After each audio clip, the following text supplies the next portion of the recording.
चले प्रभु के मंदिर में, प्रभु यीशु बुलाता हमें, प्रभु यीशु बुलाता हमें।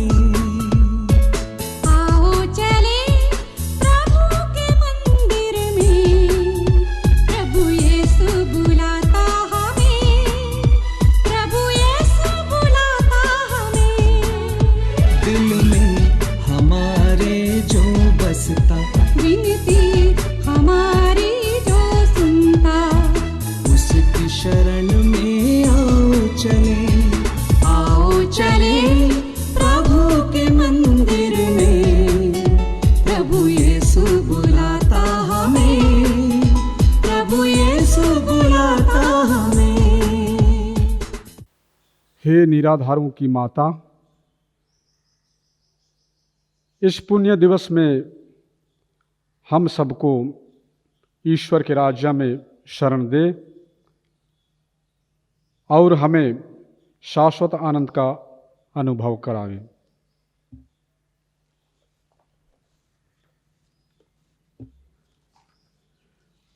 पिता और पुत्र और पवित्र आत्मा के नाम पर हमारे प्रभु यीशु ख्रिस्त की कृपा, ईश्वर का प्रेम तथा पवित्र आत्मा का सहचर्य अब सबों को प्राप्त हो।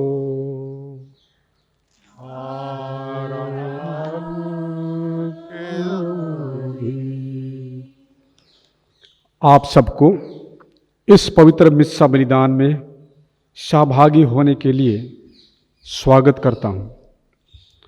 आप सबको प्रभु सकुशल रखे, खुश रखे, स्वस्थ रखे और पवित्र रखे। इस कोरोना काल में हम सबको प्रभु सुरक्षित रखा और तब हम पुनः इस वचनों को सुनने के लिए सहभागी हुए हैं। इस बलिदान में भाग लेने से पहले धन्यवाद देने के साथ साथ अपने पापों को भी स्वीकार करें, क्षमा मांगे, ताकि इस पवित्र भोज में भाग लेने के लिए हम योग्य बन सकें।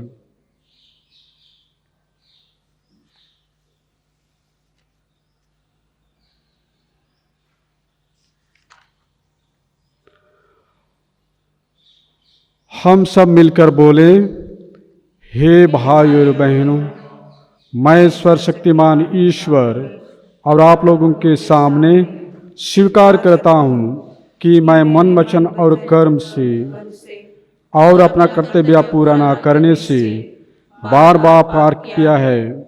मैं अपना दोष स्वीकार करता हूँ। इसलिए मैं धन्य कुमारी मरियम से, सब स्वर्गदूतों, सब संतों और आप लोगों से, हे भाई और बहनों, विनती करता हूँ कि आप मेरे लिए प्रभु परमेश्वर से प्रार्थना करें। सर्वशक्तिमान ईश्वर हम लोगों पर दया करे और हमारे पाप क्षमा कर हमको अनंत जीवन प्रदान करे। आमीन।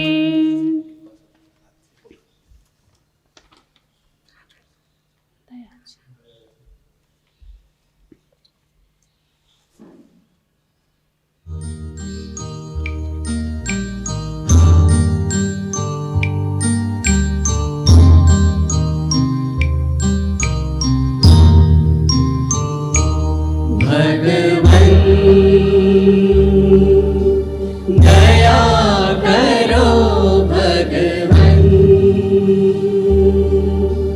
दया करो हम पर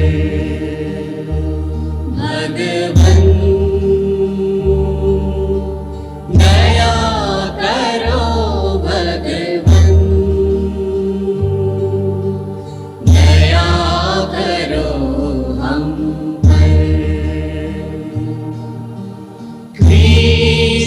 प्रभु पर क्षमा करो,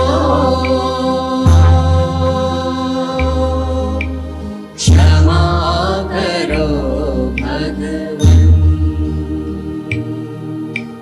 ख्रीस्त प्रभु पर क्षमा करो, क्षमा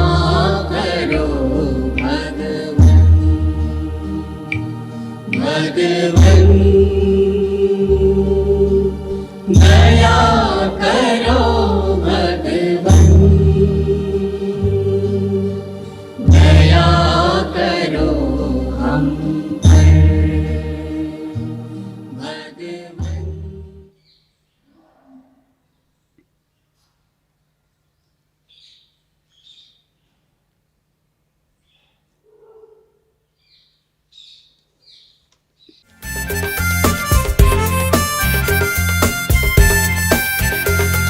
महिमा होवे परमेश्वर की, महिमा होवे ईश्वर की, महिमा होवे परमेश्वर की, महिमा होवे ईश्वर की।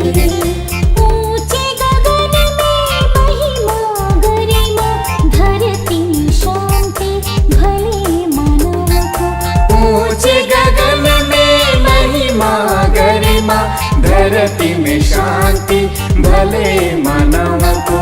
महिमा होवे परमेश्वर की, महिमा होवे ईश्वर की, महिमा होवे परमेश्वर की, महिमा होवे ईश्वर की।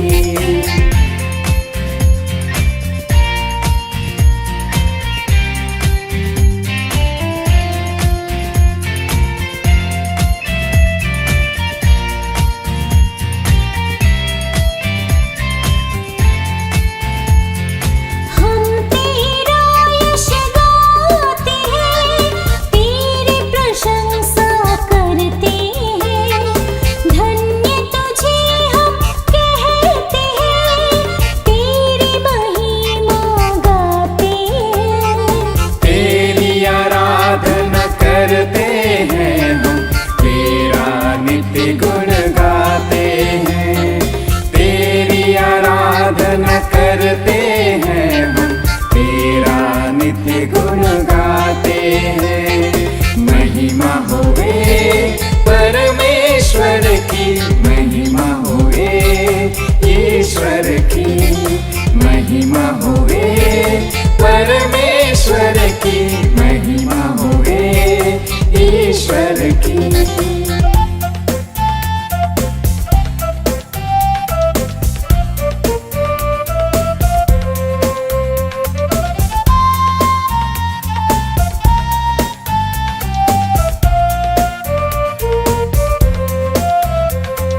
स्वर्ग के स्वामी प्रभु परमेश्वर, तू बलशाली पिता हमारे, यीशु मसीह इकलौते पुत्रेश्वर, पाप हरे लेते बलि तुम्हें मने।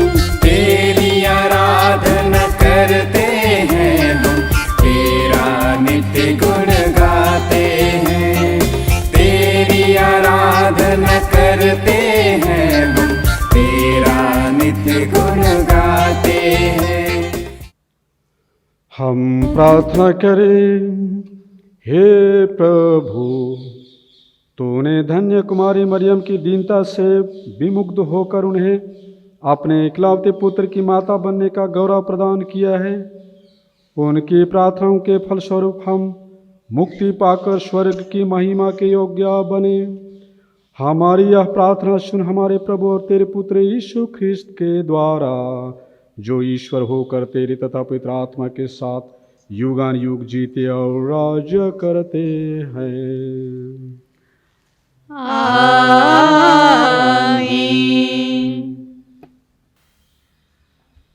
संत पेतरुस के दूसरे पत्र में से पाठ, तीसरा पाठ, पद संख्या 8, 9, 11 से 14। प्यारे भाइयों, यह बात अवश्य याद रखें कि प्रभु की दृष्टि में एक दिन 1000 वर्ष के समान है और 1000 वर्ष एक दिन के समान।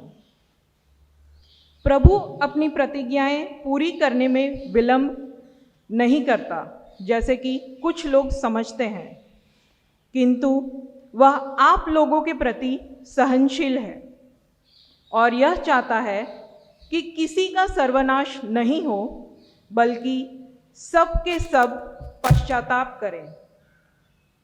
यदि यह सब इस प्रकार नष्ट होते हैं तो आप लोगों को चाहिए कि पवित्र तथा भक्तिपूर्ण जीवन व्यतीत करें और उत्सुकता से ईश्वर के दिन की प्रतिज्ञा करें। उस दिन आकाश जल कर विलीन हो जाएगा और मूल तत्व ताप के कारण पिघल जाएंगे। हम उसकी प्रतिज्ञा के आधार पर एक नए आकाश तथा एक नई पृथ्वी की प्रतीक्षा करते हैं जहां धार्मिकता निवास करेगी।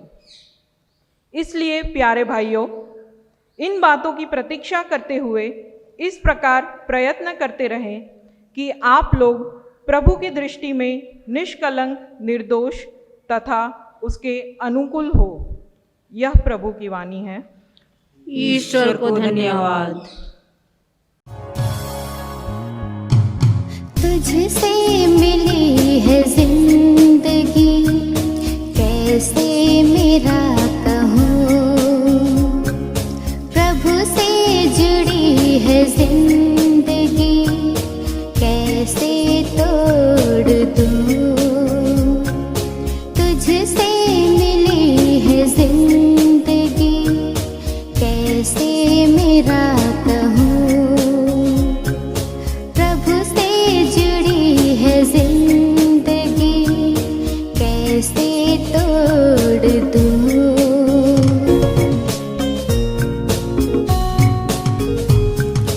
जब जब मैंने तुझको पुकारा, तूने मेरी सुन ली है। हाथ पकड़ कर संग चल कर प्रभु ने राह दिखाई है।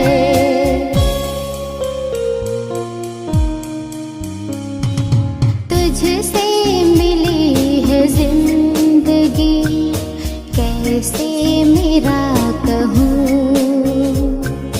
प्रभु से जुड़ी है जिंदगी, कैसे तोड़ दूँ।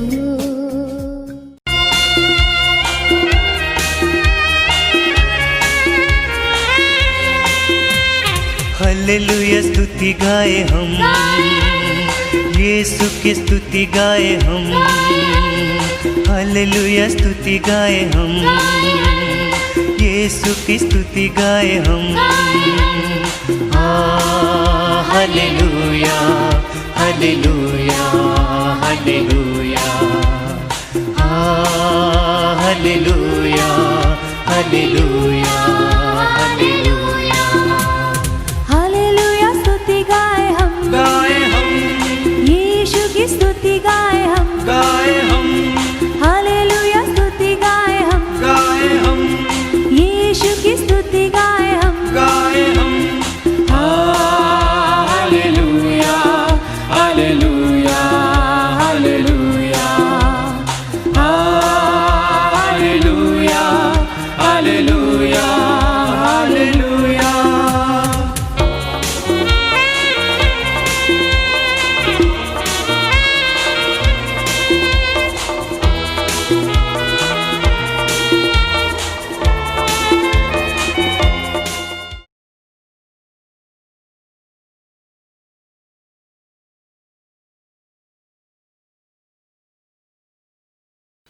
प्रभु आप लोगों के साथ हो। और आपके साथ भी। संत लूकस के अनुसार पवित्र सुसमाचार। प्रभु की जय। अध्याय 13 पद संख्या 6 से 9 तक। तब ईसा ने यह दृष्टांत सुनाया। किसी मनुष्य की दाखबारी में एक अंजीर का पेड़ था। वह उसमें फल खोजने आया, परंतु उसे एक भी नहीं मिला।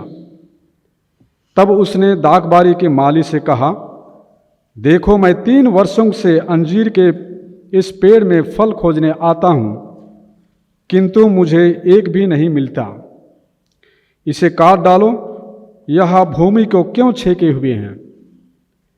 परंतु माली ने उत्तर दिया, मालिक, इस वर्ष भी इसे रहने दीजिए। मैं इसके चारों ओर खोद कर खाद दूंगा। यदि यह अगले वर्ष फल दे तो अच्छा, नहीं तो इसे काट डालिएगा। यह ख्रिस्त का सुसमाचार है। ख्रिस्त की जय।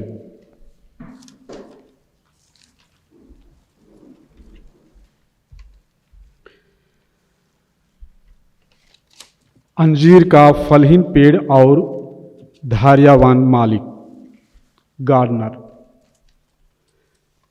अंजीर का पेड़ बहुत ही कीमती एवं मूल्यवान था। अंजीर का पेड़ एक वर्ष में 3 बार फल देता था। यह कीमती पेड़ 3 वर्ष तक फल नहीं दिया और तब मालिक को बड़ा ही नुकसान हुआ। कोई भी फलहीन पेड़ 3 प्रकार से नुकसान करती है। पहला, फल नहीं देता है। दूसरा, कीमती जगह रोक के रखता है। और तीसरा, मिट्टी के गुणवत्ता को कमी करता है। इसलिए ऐसे फलहीन पेड़ को काट दिया जाए। लेकिन हम सब जानते हैं एक पौधे को पेड़ बनाने में कितना वर्ष लगता है, कितना मेहनत लगता है। बागान एवं खेतों के पेड़ों को आप देखिए, हम सब ने देखा होगा, इन्हें बड़ा होने में, इन्हें बड़ा करने में कितना वर्ष लगता है और इसके बाद ही हमें उन पेड़ों से फल मिलता है। आज के सुसमाचार में हमने सुना कि मालिक खुद अपने दाखबारी में घूमने, देखने और जांच करने जाते हैं और उन्हें मालूम पड़ता है कि अंजीर का पेड़ 3 वर्ष से फलहीन है। उसने मालिक को फौरन ऑर्डर दिया कि उस पेड़ को काट दिया जाए। यहां मालिक का अंजीर के पेड़ को काटने का मकसद, कारण योग्य प्रतीत होता है। लेकिन माली ने मालिक से और एक मौका मांगता है। माली ने कहा, सर 1 वर्ष रहने दीजिए, मैं इसके चारों ओर खोद कर खाद डालूंगा। यदि यह अगले वर्ष भी फल नहीं देता है तो आप इसे काट सकते हैं। इसके बाद का स्टोरी हमें मालूम नहीं है, लेकिन अंजीर का पेड़ ने फल जरूर दिया होगा। आज हम प्रत्येक को प्रभु फल पैदा करने के लिए आमंत्रण देते हैं। अच्छे लोग भी अच्छा काम करने में चूक जाते हैं तो उनका हाल भी इसी अंजीर के पेड़ जैसा होता है। ऐसा नहीं अंजीर का पेड़ खराब फल दिया, लेकिन ये अंजीर का पेड़ फल ही नहीं दिया। आम का पेड़ फल पैदा नहीं करे तो इसे रोपने का क्या अर्थ? आज हम अपने आप को प्रश्न करें कि आज सवेरे से शाम तक मैंने क्या कार्य किया है। प्रभु कहते हैं हमें सिर्फ परिवर्तन की ही जरूरत नहीं, परंतु फल भी पैदा करना है। सिर्फ चर्च जाना, मिस्सा सुनना, प्रार्थना करना तक ही सीमित नहीं, लेकिन इस कार्य से हमें फल पैदा करना है। ये कौन सा फल? ये फल है प्रेम, सेवा, न्याय, धैर्य, दया, करुणा, शांति, और ये सभी फलों को अपने जीवन में अमल करना है। दाखबारी के मालिक ने अंजीर के पेड़ को सिर्फ और सिर्फ एक मौका दिया।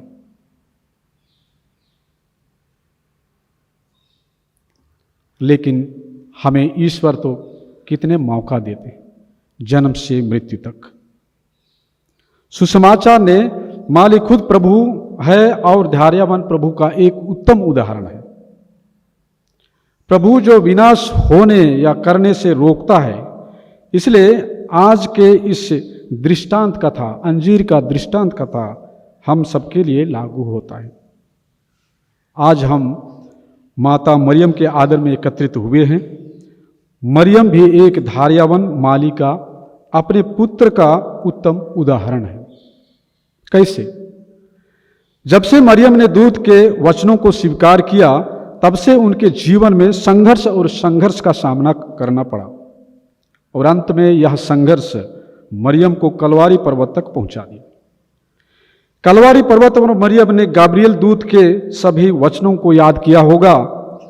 गाब्रियल दूत ने वचन दिए थे मरियम को, पहला, ईश्वर पुत्र महान होंगे, सर्वोच्च प्रभु के पुत्र कहलाएंगे, उन्हें दाऊद का सिंहासन मिलेगा और याकूब के घराने पर राज करेंगे।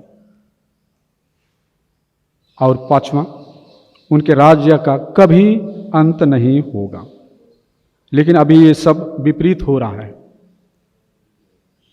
निश्चय ही मरियम ने इन सभी वचनों को कलवारी पर्वत पर याद किया होगा। मरियम को लगा होगा कि ये सब भ्रम है, धोखा है, सपना है, कथा है, काल्पनिक है। मैंने सपनों पर विश्वास किया था। मरियम प्रभु को अस्वीकार कर सकती थी, मरियम ईश्वर को अस्वीकार कर सकती थी, त्याग कर सकती थी, नास्तिक बन सकती थी। कलवारी पर्वत से नीचे उतरकर वह लोगों को जोर जोर से कह सकती थी कि यह झूठ है, ईश्वर नहीं है। लेकिन पर्वत से उतरकर मरियम ने यह सब नहीं किया, लेकिन शिष्यों को ढाढ़स देने सीधे उनके पास गए, जहां वे डर और भय से कमरे में बंद थे। उन डरे हुए शिष्यों को एकत्रित किया और वे सब प्रार्थना में एक मन हो गए। भाइयों और बहनों, आपकी यात्रा शुरू हो चुकी है प्रभु के वचनों पर विश्वास करते हुए कि प्रभु आपके साथ हैं। हर हालत में, हर कठिनाइयों में, हर मुसीबतों में, हर आशंकाओं में, हर बीमारियों में उम्मीदों को लेकर कि अपना भी जीवन सफल होगा, दाम्पत्य जीवन सुंदर होगा, पति पत्नी परस्पर अच्छे से रहेंगे, बच्चे आज्ञाकारी होंगे और पारिवारिक जीवन पवित्र और खुशहाल होगा। पारिवारिक जीवन शुरुआत करने के पहले शायद ये सभी आपके सपने होंगे, लेकिन अभी ये सपना विपरीत हो रहा है। आज उन सब के लिए मरियम का एक छोटा सा संदेश, यदि हम उनके पुत्र और पुत्री हैं और यीशु के शिष्य हैं, तो हमें भी इस रास्ते से गुजरना पड़ेगा और इसी से अपने विश्वास की जांच होगी कि हम विश्वास में कितने सच्चे और पक्के हैं। यूहन्ना के अध्याय 6 में यीशु 5 रोटियों से 5000 लोगों को खिलाया था। तब वह अपने शिष्यों को एक चुनौती दिया था। फिलिप को कहा था कि वे ही लोगों को खिलाए।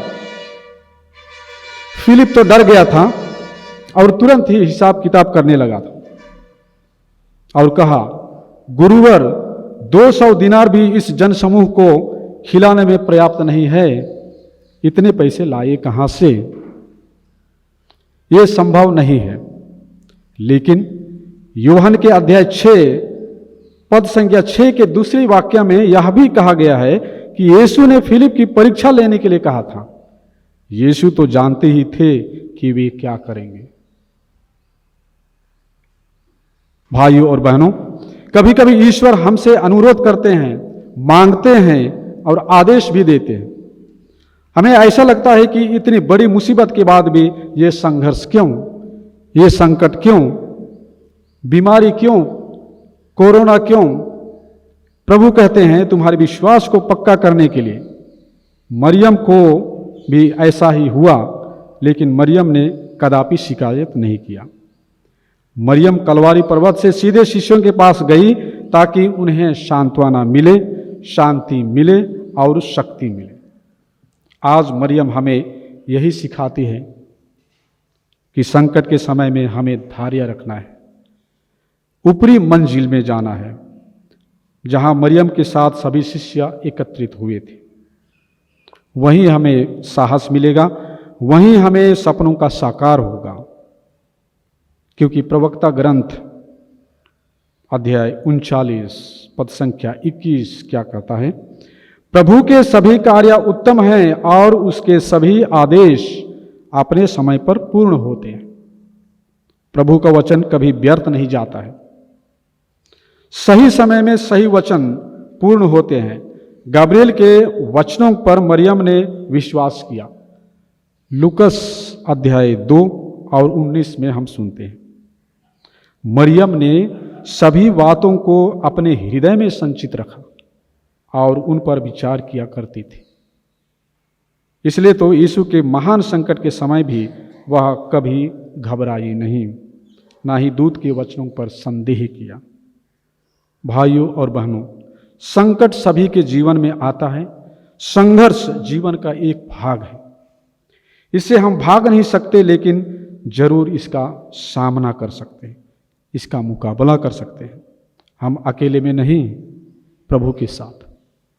क्योंकि लूकस 18 अध्याय 18 पद संख्या 27 में कहता है, जो मनुष्य के लिए असंभव है वह ईश्वर के लिए संभव है। विश्वासियों को ईश्वर पर भरोसा रखना चाहिए और ईश्वर का वचन उनके हृदय में होना चाहिए। लेकिन समस्या क्या है कि हम ईश्वर के वचनों के स्थान में दुनियादारी विचारों और वचनों को रखते हैं और ईश्वर के वचनों को नहीं रखते। इसलिए तो हम संकट के समय में घबरा जाते हैं, निराश और हताश हो जाते हैं, हार जाते हैं। कलवारी पर्वत से मरियम के पास जाने के बदले हम सीधे हॉस्पिटल जाते हैं, हम सीधे टैबलेट लेते हैं। आज मरियम हमें यही कहती है कि संकट के समय मेरे पास आओ, जहां सभी समस्याओं का समाधान है। हमें धैर्य रखना है, प्रभु के आने का इंतजार करना है। जैसे मरियम ने 33 वर्ष तक इंतजार किया। इस दौरान उन्हें विभिन्न संघर्षों का सामना करना पड़ा, लेकिन उसने हार नहीं मानी, ना ही निराश हुआ, ना ही हताश हुई। कलवारी के रास्ते में भी, क्रूस के नीचे भी मरियम का हौसला बुलंद था, धैर्य और विश्वास अटूट था। प्यारे भाइयों और बहनों, आज का दिन पवित्र है, महान है। तो चलिए हम सब माता मरियम का अनुकरण करें। वही हमारे मांगे और ज़रूरतें अपने पुत्र यीशु ख्रिस्त के पास ले जाएंगे। आमीन। प्रेरितों का धर्मसार। सर्वशक्तिमान पिता ईश्वर पर विश्वास करते हैं और उसके इकलौते पुत्र हमारे प्रभु यीशु ख्रिस्त में हम विश्वास करते हैं, जो पवित्र आत्मा के गर्भ में आए और कुमारी मरियम से जन्मे। उन्होंने पोंतियुस पिलातुस के शासन काल में दुख भोगा, वह क्रूस पर चढ़ाए गए, दफनाए गए और अधोलोक में उतरे। वह तीसरे दिन मृत्यु में से जी उठे, स्वर्ग गए, सर्वशक्तिमान पिता ईश्वर के दाहिने ओर विराजमान हैं और वहाँ से जीवितों और मृतकों का न्याय करने आएंगे। हम पवित्र आत्मा, पवित्र कैथोलिक कलीसिया, धर्मियों की सहभागिता, पापों की क्षमा, शरीर के पुनरुत्थान और अनंत जीवन में विश्वास करते हैं। आमीन। चढ़ावा।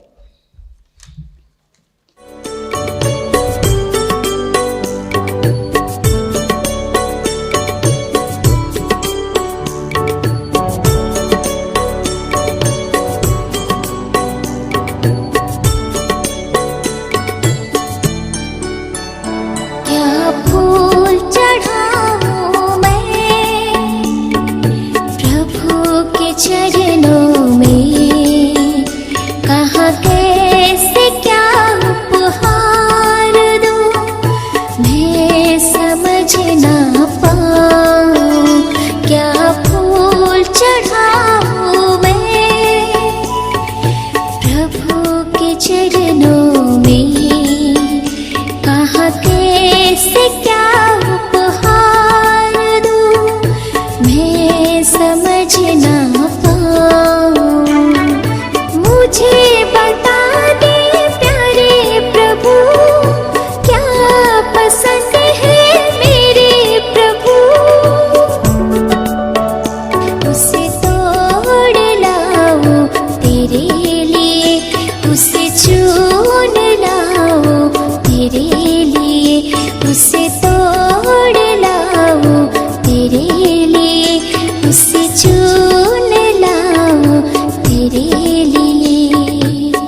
भाइयों और बहनों, प्रार्थना कीजिए कि सर्वशक्तिमान पिता ईश्वर मेरा और आप लोगों का यह बलिदान ग्रहण करे।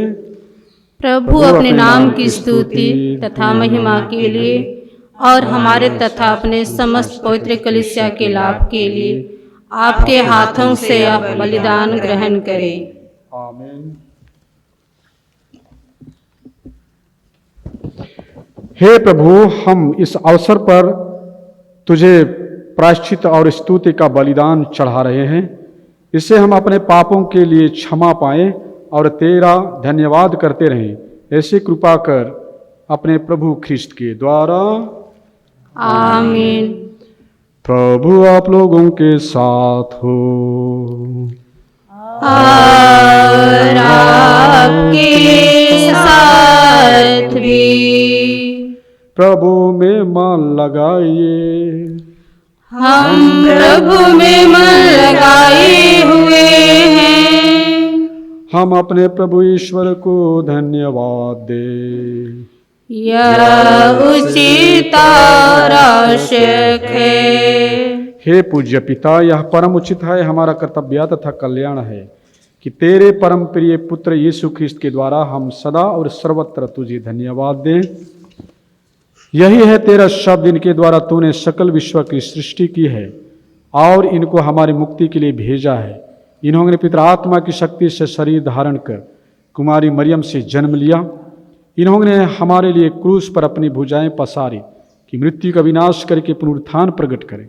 इस भांति इन्होंने तेरी इच्छा पूरी करके तेरे लिए पितर प्रजा प्राप्त की है। इसलिए हम सभी दूतों और संतों के साथ तेरा गुणगान करते हैं।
हे परमपिता, तू वास्तव में पवित्र है, सारी पवित्रता का स्रोत है।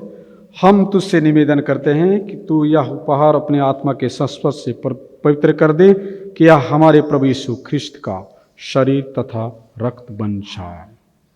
जिस रात को यीशु स्वेच्छा से मृत्यु के लिए सौंपे गए, उन्होंने रोटी ली, तुझे धन्यवाद दिया और रोटी तोड़कर उसे अपने शिष्यों को देते हुए कहा, तुम सब इसे लो और खाओ, यह मेरा शरीर है जो तुम्हारे लिए बलि चढ़ाया जाएगा।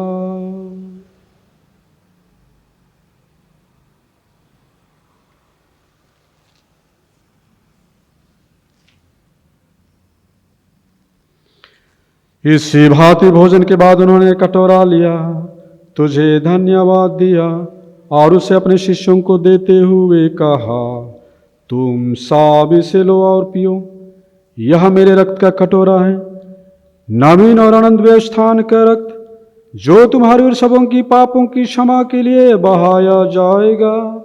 तुम मेरी स्मृति में यह किया करो।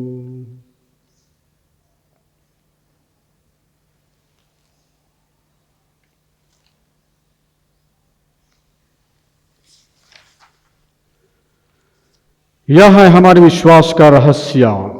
ख्रिस्त मर गए, ख्रिस्त जी उठे, ख्रिस्त महिमा के साथ फिर आएंगे। हे परम पिता, यह आज्ञा मानकर हम अपने प्रभु की मृत्यु और पुनरुत्थान की स्मृति में तुझे जीवन की रोटी और मुक्ति का कटोरा चढ़ाते हैं। हम तुझे धन्यवाद देते हैं कि तूने हमें अपने सम्मुख उपस्थित होने और अपनी सेवा करने का सौभाग्य प्रदान किया है। हमारा नम्र निवेदन है कि हम सब जो ख्रिस्त का शरीर तथा रक्त ग्रहण करते हैं, पिता आत्मा के द्वारा एकता के सूत्र में बंधे रहें। प्रभुवर हमारे संत पिता फ्रांसिस, हमारे धर्माध्यक्ष गॉडफ्री, बिशप स्टानी और सभी याजकों के साथ विश्व भर में फैले अपनी कलीसिया की सुधि ले तथा इससे प्रेम में सिद्ध बना दे।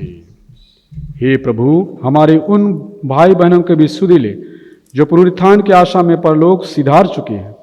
उन्हें और सभी मृतकों को अपने पुण्य दर्शन का सौभाग्य प्रदान कर हम सब पर दया दृष्टि डाल कि हम भी अनंत जीवन के सहभागी बने और ईश्वर की माता धन्य कुमारी मरियम, प्रेरित गण सब संतों के साथ जो युग युग में तेरे विश्वस्त सेवक सेविकाएं बने रहें, तेरे स्तुति गान कर सके तेरे पुत्र यीशु ख्रिस्त के द्वारा।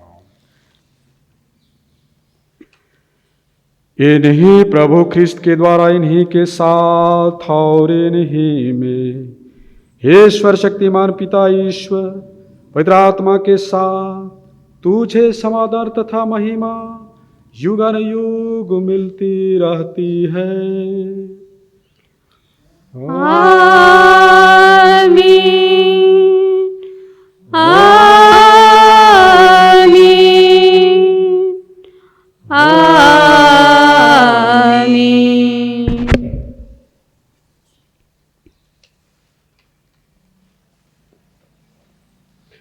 हम सब मिलकर पिता ईश्वर से प्रार्थना करें जैसे प्रभु ईश्वर ने हमें सिखाया है।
हे प्रभु, हम तुझसे प्रार्थना करते सभी बुराइयों से हमें बचा और जीवन में हमें कृपा पूर्वक शांति प्रदान कर।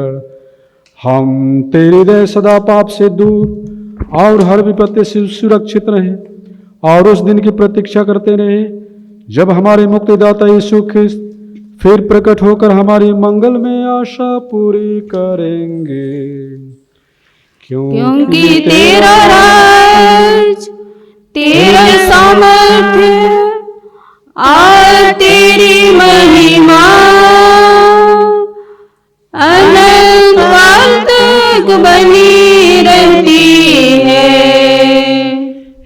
प्रभु यीशु ख्रिस्तु ने अपने प्रेरितों से कहा है, मैं तुम्हारे लिए शांति छोड़ जाता हूँ, अपनी शांति तुम्हें प्रदान करता हूँ। तू हमारे पापों पर नहीं, अपनी कलीसिया के विश्वास पर दृष्टि डाल और उसे शांतिता एकता प्रदान कर। तू युगान युग जीता और राज्य करता है।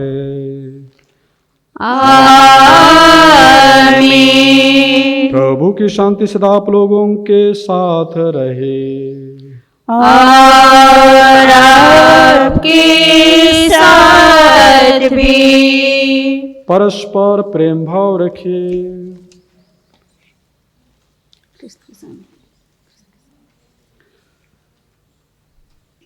हम प्रभु यीशु ख्रिस्त के शरीर तथा रक्त का यह हम सम्मिश्रण ग्रहण करने वाले हैं।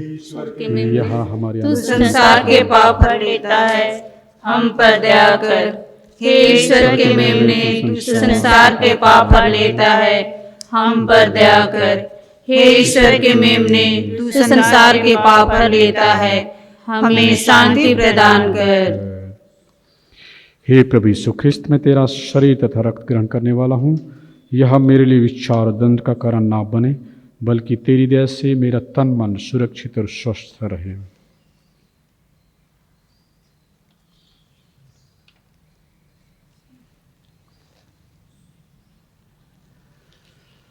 देखिए ईश्वर का मेमना जो संसार के पाप हर लेता है। धन्य है वे जो प्रभु के इस भोज में बुलाए जाते हैं। हे प्रभु, मैं इस योग्य नहीं हूँ कि तू मेरे यहाँ आए, कि तू एक ही शब्द कह दे और मेरी आत्मा चंगी हो जाएगी। ख्रिस्त का शरीर तथा रक्त मेरे ने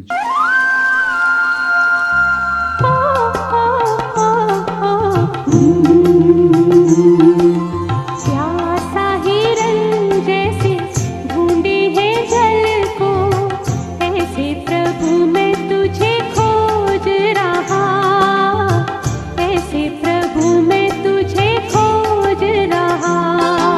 प्यासा हिरन जैसे ढूंढे है जल को, ऐसे प्रभु मैं तुझे खोज रहा, ऐसे प्रभु मैं तुझे खोज रहा।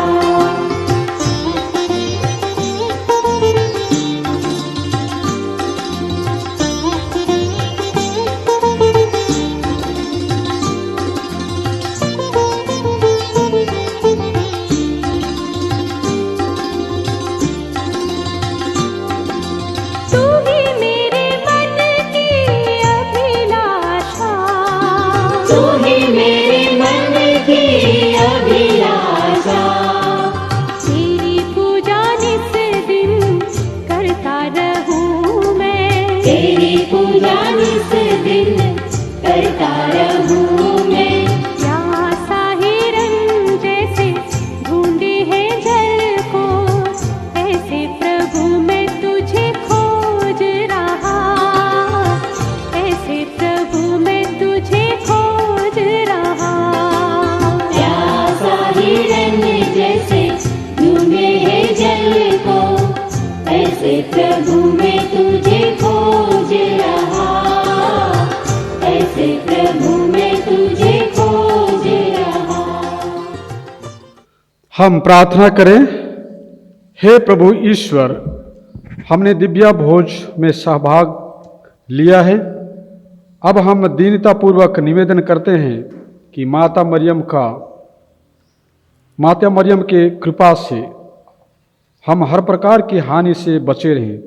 ऐसे कृपा कर हमारे प्रभु ख्रिस्त के द्वारा। आमीन। प्रभु आप लोगों के साथ हो और आपके साथ भी। सर्वशक्तिमान ईश्वर पिता और पुत्र और पवित्र आत्मा आप लोगों को आशीर्वाद प्रदान करे। आमीन। आप लोग भी डालें। प्रभु की शांति साथ रहे। परमेश्वर को धन्यवाद। As devotees of Mother Mary I come before you to say a big thank you. We have just completed 9 days of novena, 9 days of praying together, and we have celebrated the feast. And first and foremost, I wish to thank God our Father, the Son, and the Spirit for being with us continuously, not only on these 10 days, but right through the year. આજનો દિવસ ખાસ કરીને તમે બધાને આભાર માનવા આવ્યો છું. આભાર માનવા કારણ કે પરમપિતા કાયમ આપની સાથે રહે અને ખાસ કરીને આ વર્ષમાં આ વર્ષ દરમિયાન માતા મરિયમ પણ આપને પડકે રહીને આપને જે આશીર્વાદ મળ્યા એ બદલ આ 10 દિવસમાં આપણે આપના લાગણીઓ આભારની લાગણીઓ વ્યક્ત કરી છે. And so as I begin, I wish to thank Mama Mary. First and foremost, she has been with all the fathers here. We have in this campus of the shrine the home for the sick and the elder Jesuits. We have 14 Jesuits. The eldest is 95 years old. And in this pandemic, Mother Mary protected each one. For 2 months, with 2 scholastics and the 4 fathers who were looking after the elders, we managed to cook, feed them, give them the best, and look after them in the best possible manner. And I consider it a blessing of Mama Mary, Our Lady of the Forsaken, who stood by us, gave us the strength, the inspiration, the courage to care for others. I would also like to thank Archbishop Stani as well as the Bishop of Baroda, Bishop Godfrey, for their constant support. I would like to thank all the priests who have come and preached during this novena. Some have come from far away, for giving their time and for being with us during these days, caring for us, making sure that they give the best of their thoughts to the people who have a great devotion to Our Lady of the Forsaken. ખાસ કરીને આજે હું પ્રકાશભાઈને આભાર માનું છું. પ્રકાશભાઈ અને મધુબેન દરરોજ, ફક્ત આ તહેવારના દરમિયાન નહીં પણ દરરોજ મદદ કરે છે અને ખાસ કરીને આ શ્રાઇનને સાફ કરીને જે ભક્તો આવે છે એમને શાંતિથી પ્રાર્થના કરી શકાય એ બદલ પ્રકાશ અને મધુબેનને ખાસ આભાર માનું છું. કેતન દરરોજ, ફક્ત આ દિવસે નહીં કે આ 9-10 દિવસ માટે નહીં પણ દરરોજ આ કેમ્પસ સુંદર લાગે તો ખાસ કરીને કેતનનો હાથ છે. એ દિલથી કામ કરે છે અને આ કારણને લીધે આજે કેતન હું તમને બહુ આભાર માનું છું. મહામારીના દિવસે જે સ્વેચ્છાથી શ્રાઇનને સાફ કરવા માટે આવતા હતા એ બધાને પણ હું આભાર માનું છું. I wish to thank those volunteers who came during the pandemic to clean the shrine and the campus. They have done it out of their free will and they don't wish to be named, but I wish to thank them. Most of all, We call him Bonnie, but Joseph de Santos, I wish to thank him for whatever he has done. He has helped us, as well as his team, Sanjay and company. They have helped us make this novena a reality. In spite of the pandemic, in spite of people not being able to be present, they have helped us reach this novena to your homes.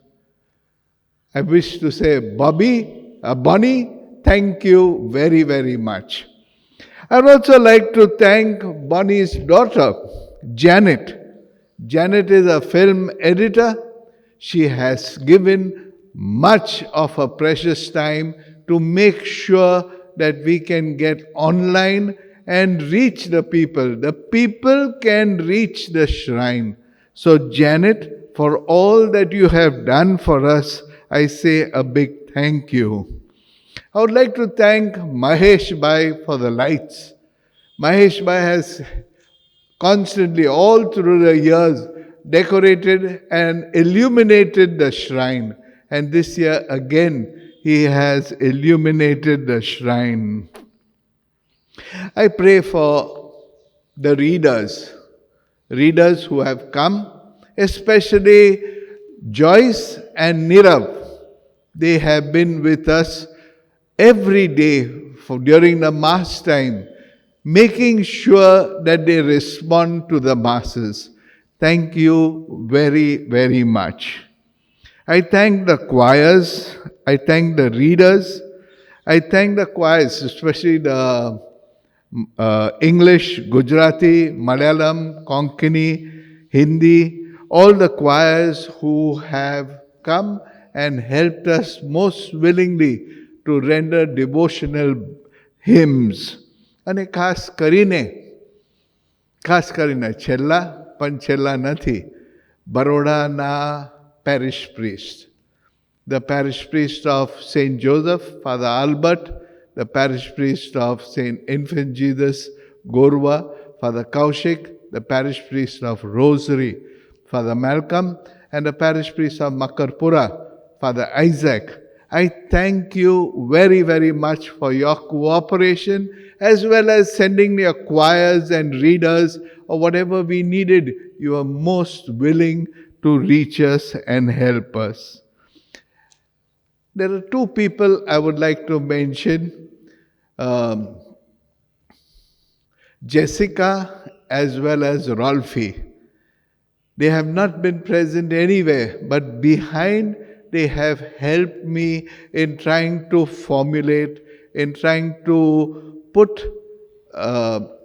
the preparations for the novena on computer, as well as reaching out to different types of people so that the novena could be run smoothly. I thank each one and all. And છેલ્લા આપણે માતા મરિયમને આભાર માનતા પ્રાર્થના કરીએ કે માતા મરિયમ આપની પડખે અને આપના કુટુંબમાં રહે. માતા મરિયમ આપણને કુટુંબને રક્ષણ આપે. ખાસ કરીને આ દિવસોમાં જ્યારે આપણે મુશ્કેલીઓમાં જીવીએ ત્યારે માતા મરિયમ એની નજર રાખીને આપણે શાંતિનો અનુભવ મળે. ખાસ કરીને માતા મરિયમનો રક્ષણ આપની સાથે રહે. I wish each one of you a very happy feast and may God bless all of you. Next year, I hope that we can have a double celebration where you all can come. I miss you all very much, but at least the minimum that we can do, we have done, and hope to see you all next year. Thank you.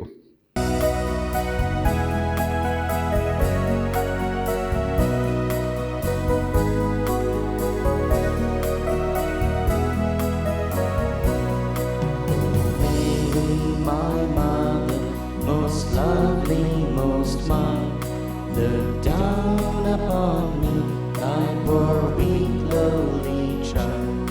From the